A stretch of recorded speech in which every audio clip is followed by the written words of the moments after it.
చేసినటువంటి మంత్రి గారిని, ఈ బిల్లు తయారు చేసినటువంటి అధికారులను నేను మనస్ఫూర్తిగా అభినందిస్తూ ఉన్నాను.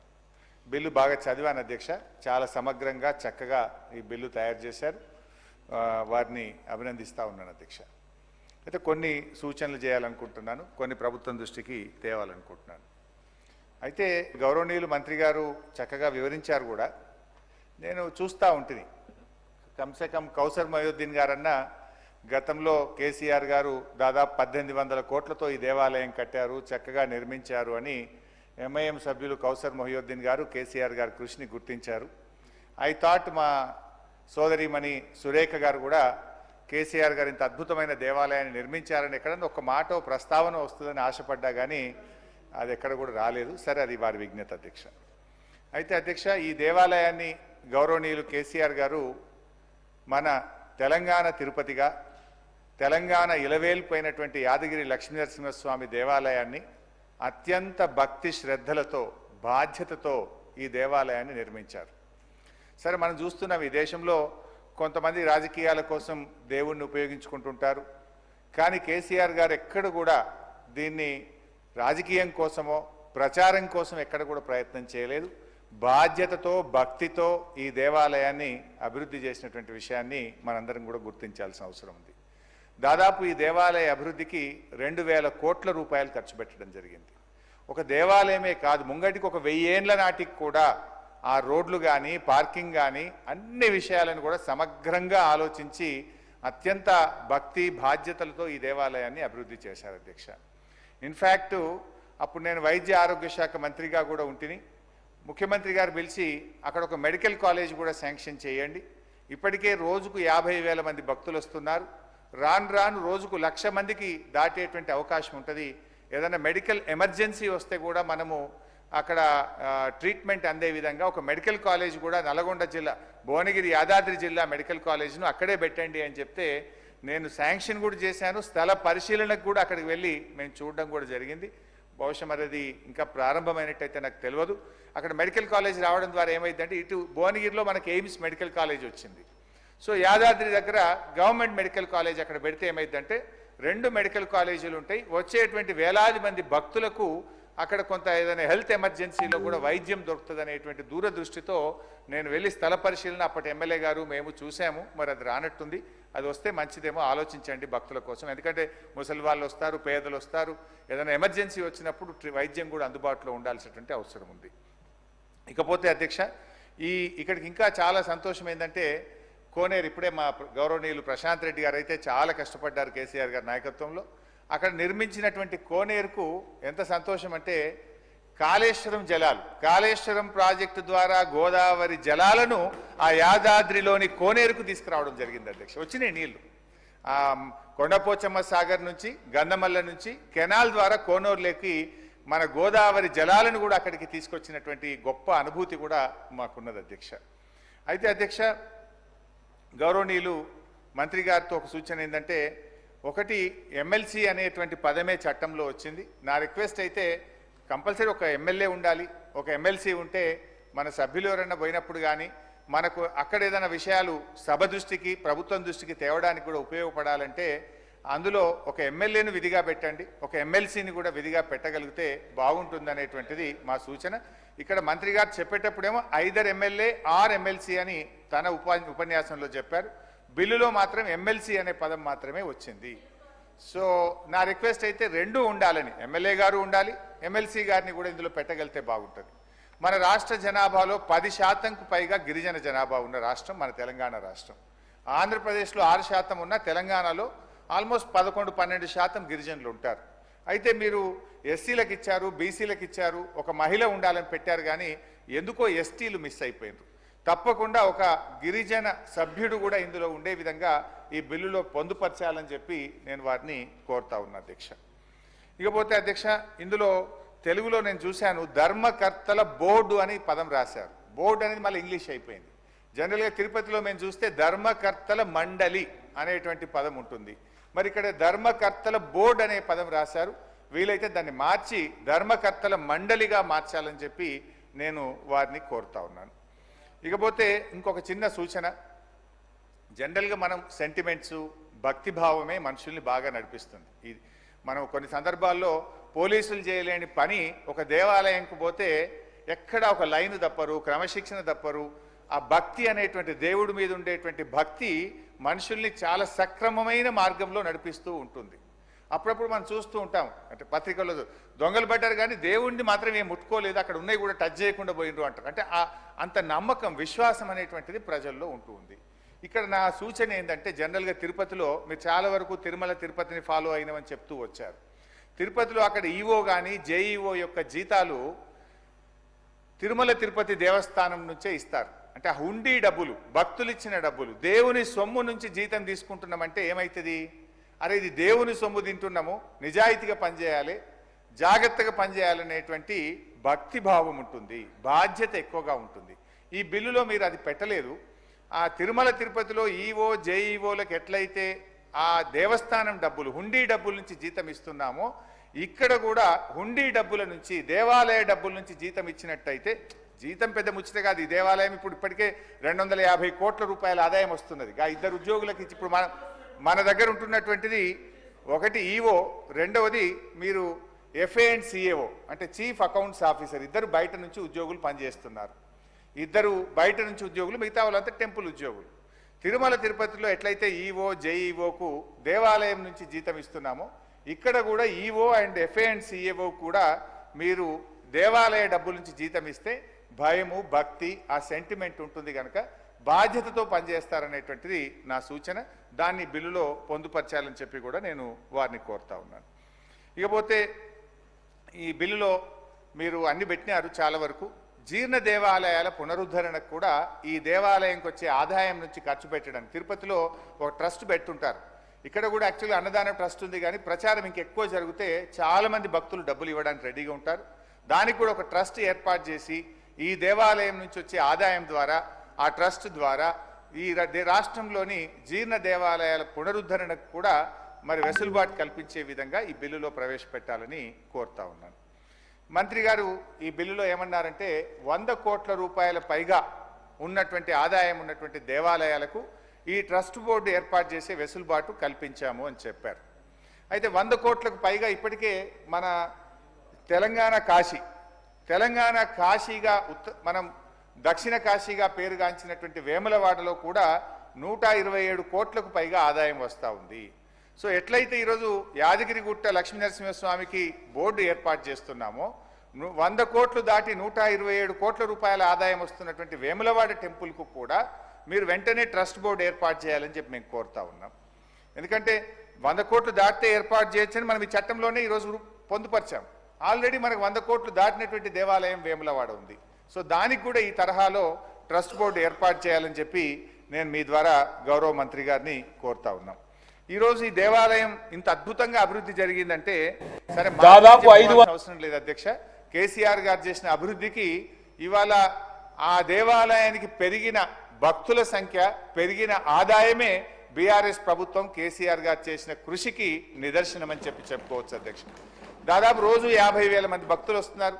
దాదాపు 250 కోట్ల ఆదాయం ప్రతి సంవత్సరం ఆ దేవాలయానికి వస్తుంది. అంతకుముందు దేవాలయం అభివృద్ధి జరగకముందు ఎంత వచ్చింది, ఈ రోజు ఎంత వచ్చింది అనేటువంటిది మీరు ఒకసారి పరిశీలిస్తే మా ప్రభుత్వం మరి ఎంత చిత్తశుద్ధితో ఈ దేవాలయాన్ని అభివృద్ధి చేసిందో మనం కొత్తగా చెప్పుకోవాల్సినటువంటి అవసరం లేదు. బీఆర్ఎస్ ప్రభుత్వంలో ప్రభుత్వ ఆలయాలకు మేము పూర్వ వైభవం తెచ్చాం, పురోగమనం వైపు తీసుకుపోయాం అధ్యక్ష. దురదృష్టం ఏంటంటే 15 నెలల కాంగ్రెస్ పాలనలో దేవాలయాల అభివృద్ధి పూర్తిగా తిరోగమనం పట్టింది. ఎందుకో ఏమో ఆర్థిక శాఖ నుంచి దేవాదాయ శాఖకు నిధులు విడుదల కావడం లేదు. అసలు ఎక్కడికక్కడ పనులు ఆగిపోయినటువంటి పరిస్థితి ఉంది అధ్యక్ష.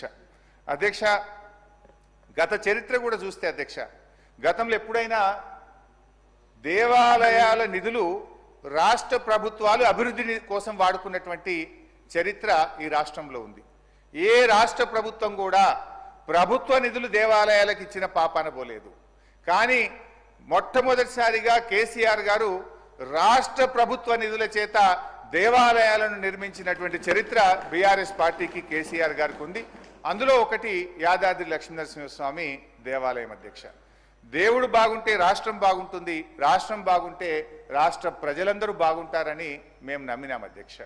అందుకే మనం ఎందుకంటే తెలంగాణలో అనేక పుణ్యక్షేత్రాలను మరి దేవాలయాలను అభివృద్ధి చేసేటువంటి ప్రయత్నం చేసినాం. అదేవిధంగా విమాన గోపురానికి సంబంధించి ప్రశాంత్ అన్న చెప్పిండు. మా మిత్రులేమో మేము ప్రారంభించినాం నిర్మించినాం అని అన్నారు. నేను కూడా నా సిద్దిపేట నియోజకవర్గం నుంచి 2 కిలోల బంగారం భక్తులు మేము వెళ్ళి నా డబ్బులు కూడా కలుపుకొని వెళ్ళి దేవాలయంకు సమర్పించి రావడం జరిగింది. కేసీఆర్ గారు కూడా స్వయంగా 1 కేజీ 116 గ్రాములు వారు కూడా ఇచ్చారు. అధ్యక్ష మేము సొంత డబ్బులు ఇచ్చినాము. నేను మాట్లాడినాక నువ్వు మాట్లాడు, అట్లా కాదు విప్పు గారు, నువ్వు మాట్లాడు, నేను వద్దంటలేను. సరే బై 2000 కోట్లు కూడా నువ్వే ఇచ్చినావు, గుడి కూడా నువ్వే కట్టించినావు, అంత నీ పుణ్యమే తీయరాదు. దేవుడు లక్ష్మీనరసింహ స్వామి పైకి చూస్తుండు, ఎవరి నిజాయితీ ఏందనేది ఆ దేవుడు చూసుకుంటాడు. దేవుడు చూసుకుంటాడులే, దేవుడు చూస్తాడులే. మరి అది కూడా 50 ఏళ్ళు కాంగ్రెసే పాలించింది రాష్ట్రాన్ని, ఎందుకు చేయలేదు? 50 ఏళ్ళు పాలిస్తే ఎందుకు చేయలేదు? అధ్యక్ష ఇకపోతే రాష్ట్రంలో అధ్యక్ష సార్ వారికి మైక్ ఇవ్వండి సార్, తర్వాత వారికి మైక్ ఇవ్వండి సార్, కూర్చోండి, వారికి మైక్ ఇవ్వండి, వారిని మాట్లాడమనండి. సో నా రిక్వెస్ట్ ఏంటంటే అధ్యక్ష, మరి గతంలో కూడా ప్రభుత్వాలు ఉన్నాయి, మరి గత ప్రభుత్వాలు ఎందుకు చేయలేదు? కేసీఆర్ గారే ఎందుకు చేసిండ్రు? అయితే అధ్యక్ష బాసర దేవాలయానికి 50 కోట్ల రూపాయలు, భద్రాద్రి రామాలయంకు 50 కోట్లు, ధర్మపురి లక్ష్మీనరసింహస్వామి ఆలయానికి 50 కోట్లు, వేములవాడ రాజరాజేశ్వర స్వామి ఆలయానికి 70 కోట్ల రూపాయలతో అభివృద్ధి చేయడం జరిగింది అధ్యక్ష.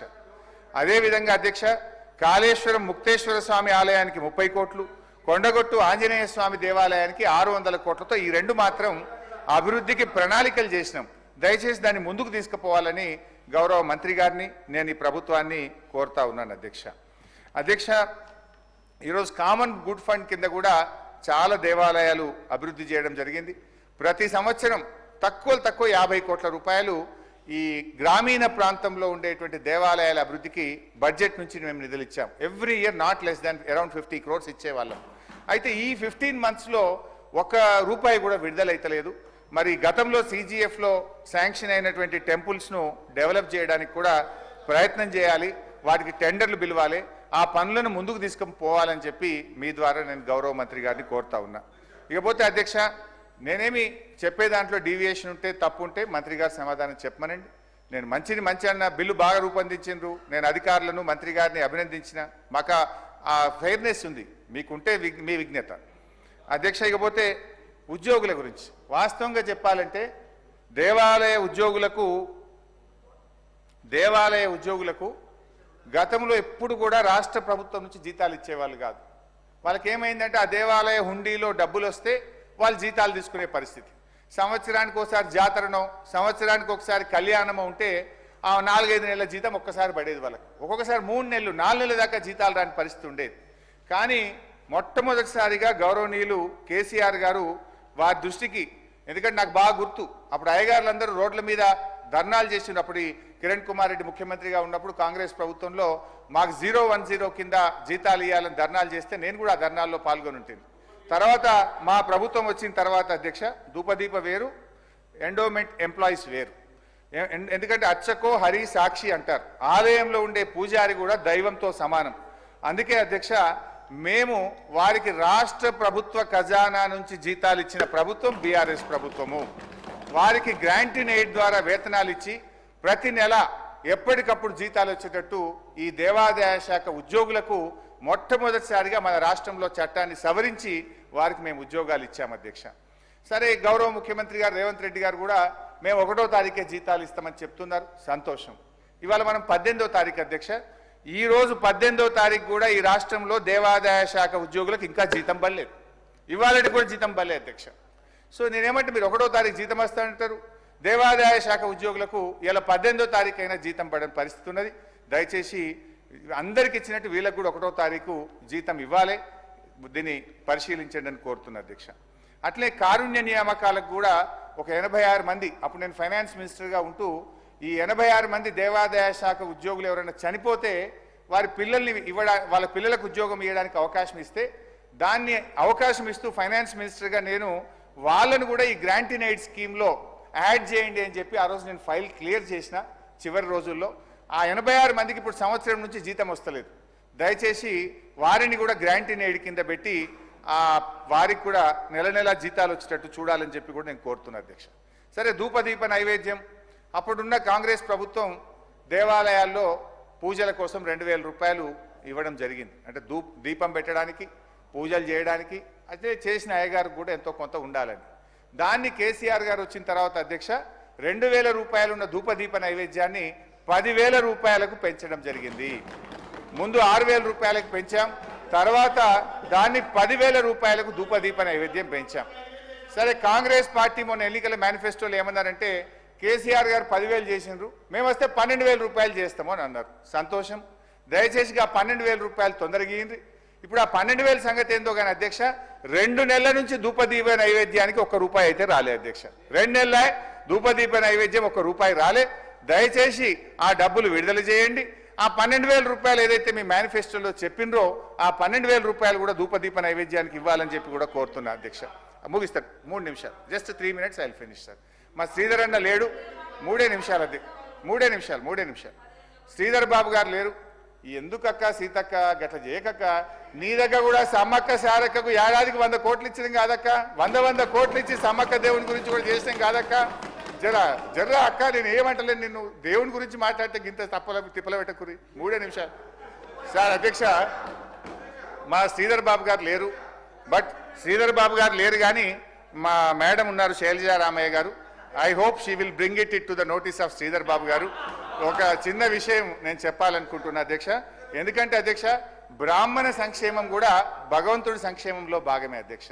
బ్రాహ్మణులు ఎక్కడైతే బాగుంటారో ఆ రాజ్యం కూడా బాగుంటుంది అని అంటుంటారు. దాంట్లో భాగంగా పేద బ్రాహ్మణుల కోసం ప్రతి సంవత్సరం 100 కోట్ల రూపాయల సంక్షేమ నిధిని బీఆర్ఎస్ ప్రభుత్వం ఏర్పాటు చేసింది.